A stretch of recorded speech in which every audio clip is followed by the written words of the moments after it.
Hey guys, welcome to Rekombu. Basil here, taking a look at the Sony Xperia Z and the newly announced LG G2. The G2 is the first of LG's flagships for a few generations to make it to the UK.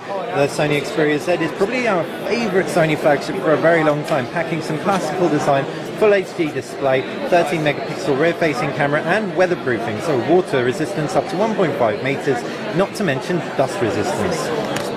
So where do we kick off? With design. We can immediately see the glass front and back Xperia Z looks instantly more classical, and it's also very innovative with its weather resistance IP57 certification. But the LG G2 is also extremely innovative. Not only is it shaped very ergonomically, sitting well in the hand, you have no buttons along the side, top or bottom. On the reverse you've got a volume rocker, and you've also got a power button in the middle. All in all, it's a really nice device to hold. It does feel significantly more plasticky than the Sony Xperia Z, but its ergonomic shape means it also sits better in the hand, with the Xperia Z's angles being quite sharp.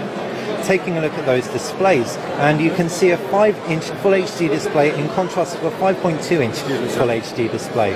The LG's display, however, when it comes to performance, trounces the Sony Xperia Z's. The Xperia Z hacks subpar viewing angles, as you can see, for a top-end flagship. When compared to the HTC One and Samsung Galaxy S4, the LG, fortunately, is a much better display. Based on our first impressions, it's extremely bright. The additional size is also all encapsulating. It really is stunning device to hold, partly because of how thin that bezeling is. The Sony Xperia Z, though, does have relatively thin bezeling. It's thinner at 7.9mm, though in spite of the 8.9mm girth of the LG G2, it doesn't actually feel thick thanks to the tapered edges along the sides.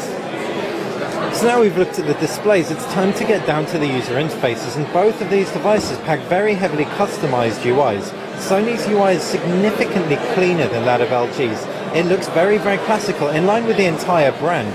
It looks kind of like a Bravia TV, kind of like a Sony PlayStation interface. Whereas the LG G2's is more playful, it's more fun.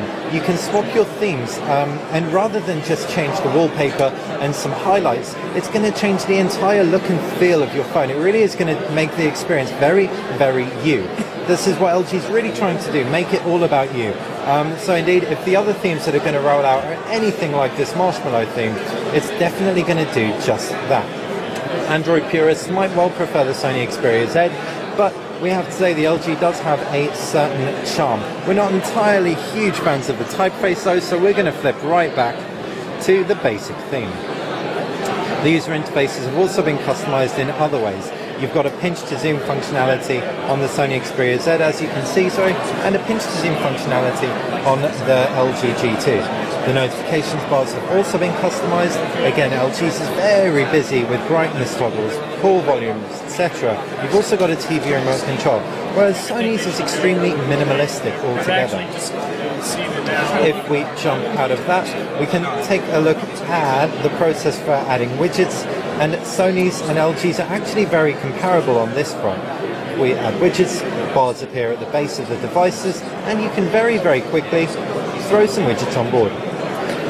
In terms of performance, the Sony Xperia Z really does fall behind. It has a Qualcomm Snapdragon S4 processor, and while it was the king of its day way back in, well, February, the LG G2 packs a Qualcomm Snapdragon 800 processor.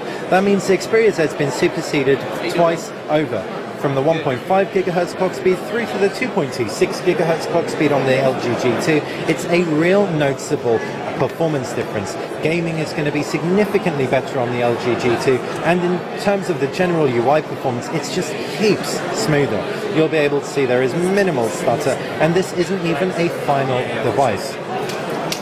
When it comes to the cameras, 13 megapixel Sony Xperia RS sensors on both, but with the optical image stabilization on the LG G2, it's going to give you a way clearer shot. We can jump through onto the camera to give you an idea of exactly how it will do that. Firstly, you'll be able to see the camera on the Sony Xperia Z took significantly longer to open, thanks to the lower clock speed and indeed the older chipset.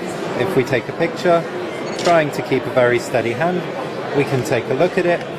We can zoom right in on that detail, and we can see, you've got huge amounts of blur, but you've also got a very softened image. If we take that same picture on the LG G2, trying to keep a steady hand, we can see, despite the handshake, We're confident, given the fact we've just been using this thing, it's going to deliver a very, very nice clear shot. So not only is it high resolution, it's also going to give you high performance in lower lighting and when your hands are shaking. So when we take a look at the internal memory, you've got 16 or 32 gigabytes on the G2. The Xperia Z is actually micro SD expandable, so despite the 16 gigabytes of onboard storage, you can get up to 64 gigabytes of additional memory inside there. Battery life is also way more impressive on the G2 with a 3000 mAh cell, by contrast to the 70 mAh cell. I think it's something around that region, or 2300 on the Sony Xperia Z. So while it may be a little bit unfair comparing a device that launched in February with a device that is just launching now, it's fair to say that LG G2 definitely wins out on most fronts. We may prefer the design of the Sony Xperia Z, and the weatherproofing is definitely handy, but if you're on the market for a really cool looking Sony phone, it's probably best to wait for the Hanami coming out or due for launch in IFA and pick up an LG G2. Hope you've enjoyed this video. I've been Basil, comparing both of these fantastic Android phones for you. If you've got any questions, fire them in the comment section below. And if you like this video, click like.